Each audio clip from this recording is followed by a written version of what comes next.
Using an external calibration curve is not the only way to standardize an analysis. Another way is through employing standard additions, where we add our standard to the unknown. Now, what are the reasons that we would do that?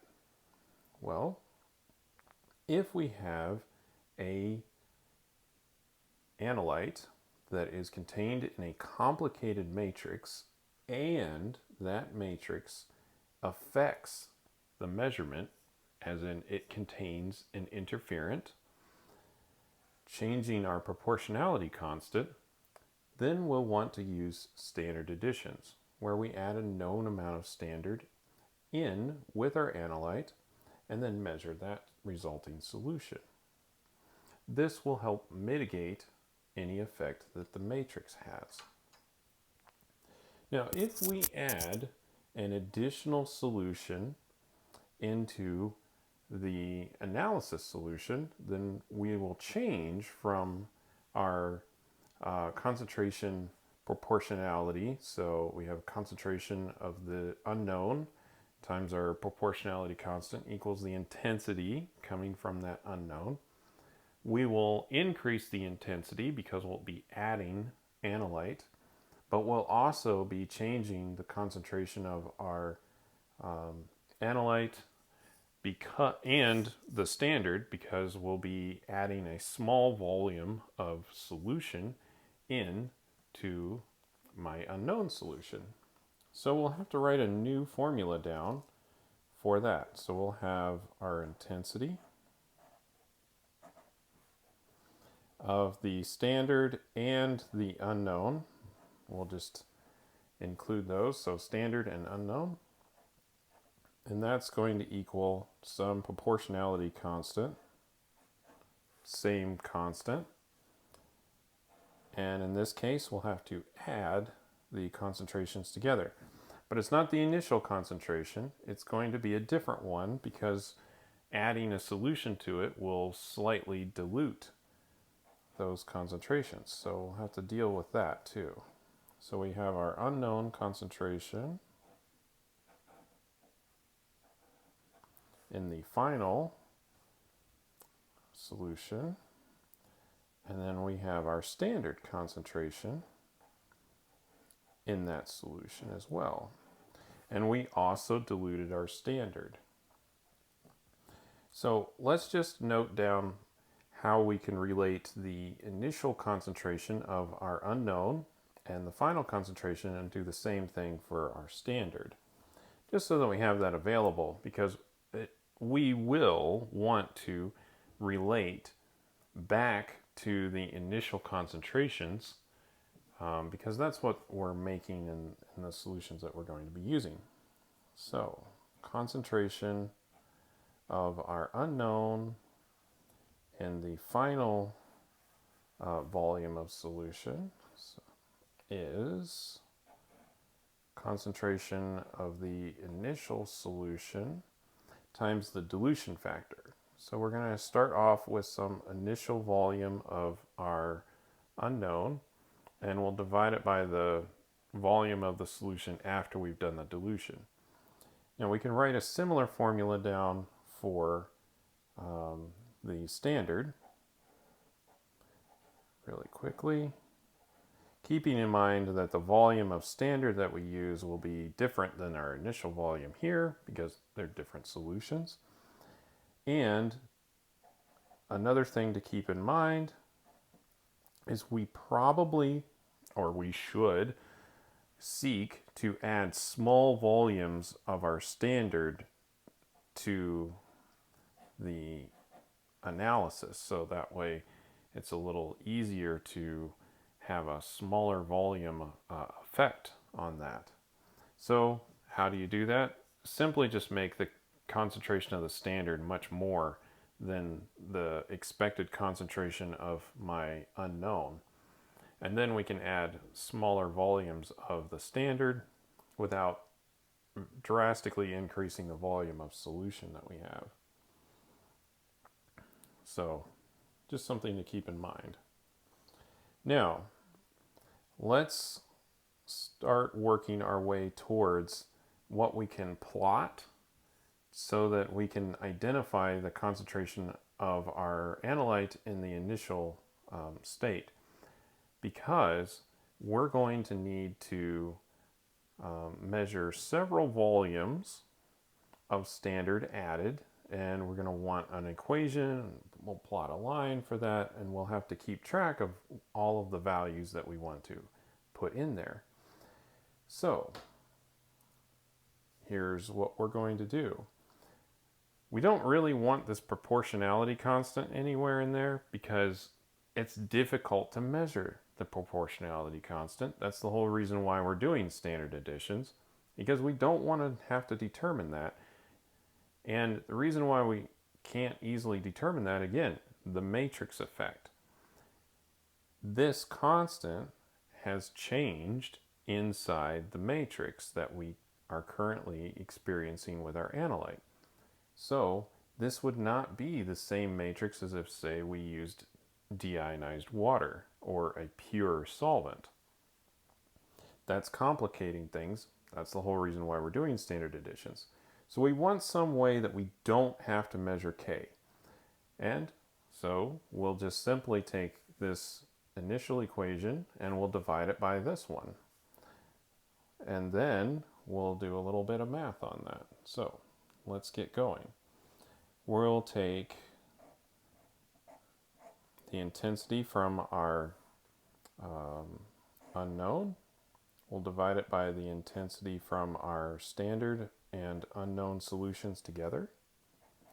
And that's going to equal, well, we're dividing these and the K's will cancel then. So concentration of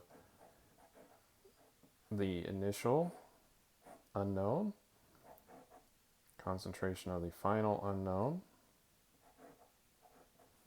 plus the concentration of the standard in the final diluted volume. Now, I'm going to take these and cross multiply these particular values. So let's see here.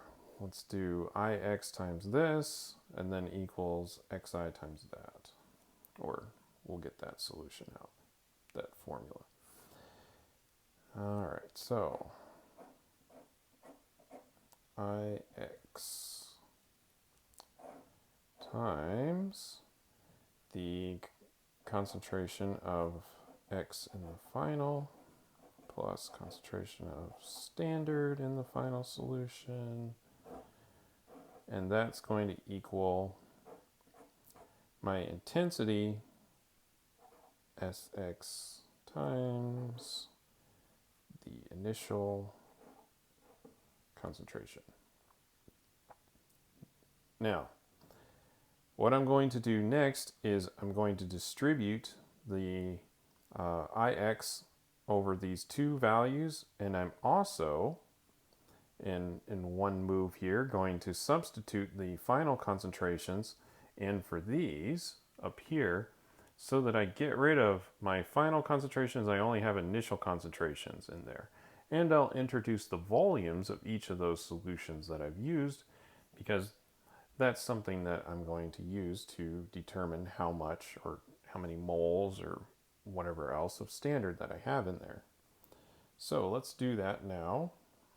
And I should have written this in the other way. I'm going to write this term over on this side of the equation as well. So I apologize for lots of things happening at once.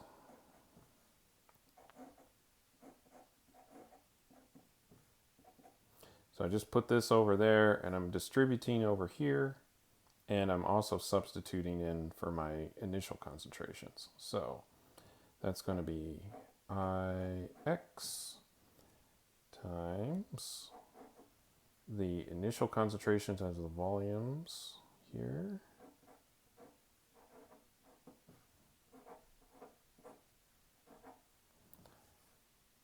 And then that will be plus Ix times the standard in the initial concentration times the volume of the standard used divided by the volume of the entire solution.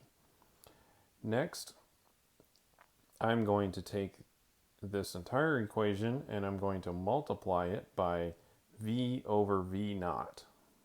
So everything here times V over V naught. And when I do that, I should end up with this. ISX times initial concentration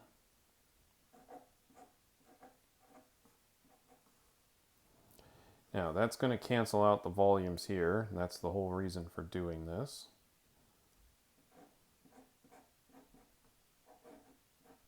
Step.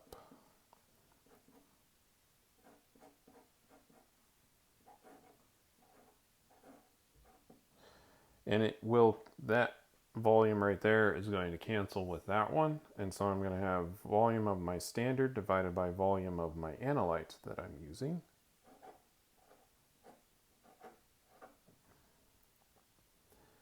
All right. Next, I want to get the concentration of my unknown over on this side of the equation. So I'm going to divide everything by that. So take this, multiply by 1 over that. When I do that, I should get this, which is what we are looking for. So the intensity of the standard plus the unknown, so the solutions that I'm measuring, and that's going to be multiplied by the volume that I diluted into divided by the volume that I started with for my sample, for my unknown. And then I will have over here Ix, I divided by the initial concentration, so that's gone.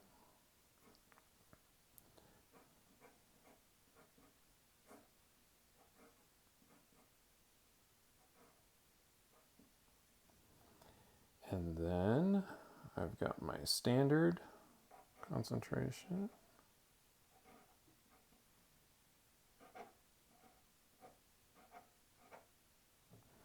Right here. Now, how does this help us produce a straight line?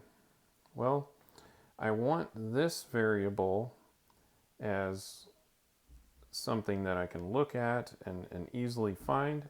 And so what I'm actually going to do is we'll plot this on the y-axis.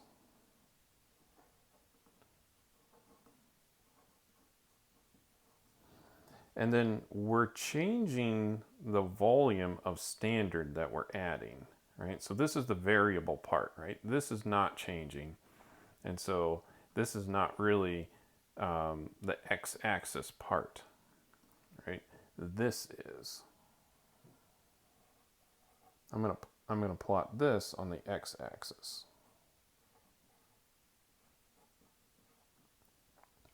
And so what I'll have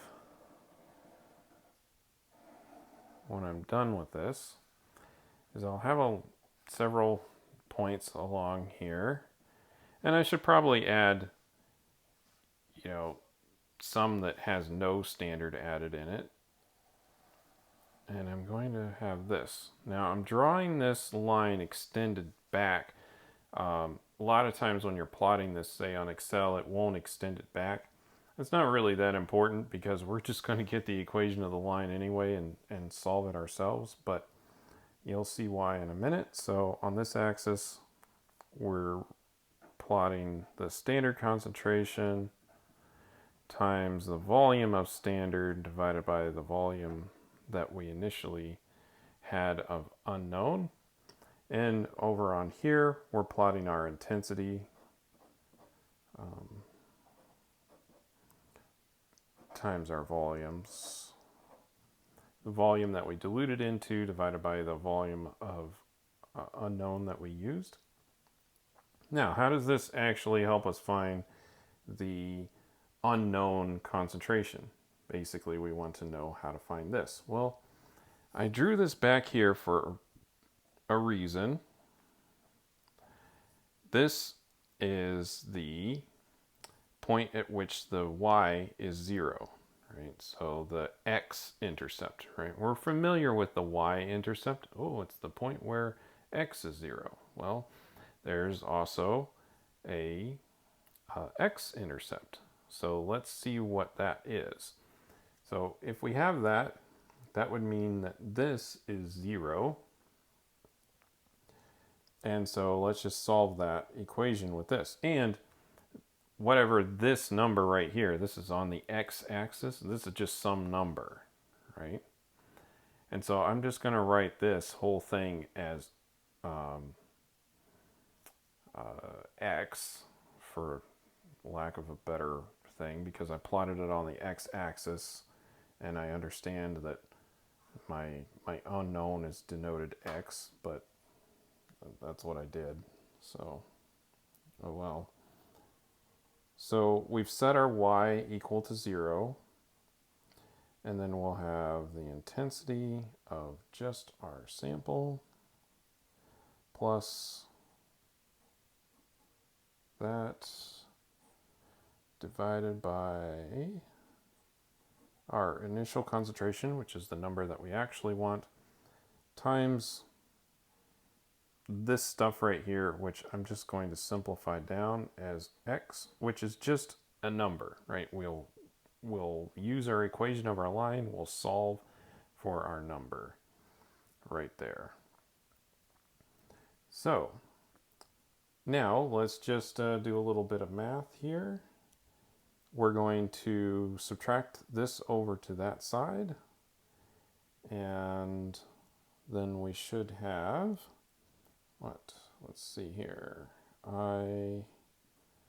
X should equal negative this stuff, right?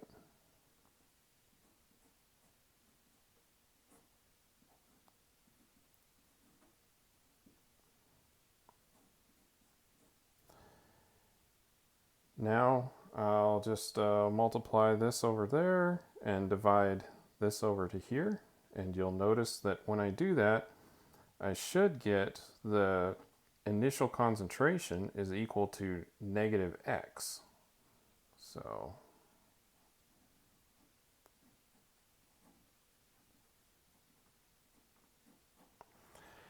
and that's why we care about that data point right here. You notice that this is negative, so when I put this in here, I should get a positive number out. And as you know, positive concentrations are possible, negative concentrations are not. But we'll have a negative number when we solve our equation. Then we'll just change the sign, and that is the initial concentration for our unknown. Now, all of this might seem fairly complicated, but with a spreadsheet properly laid out, we can very simply calculate these values, plug it in, plot the data, get the unknown concentration very easily from the equation of the line and solving. So that's how to do standard additions and the math behind how this works. Again, the only reason to do this is if we have a complicated sample matrix. If we have a simple sample matrix, it is by far preferable to use an external calibration curve.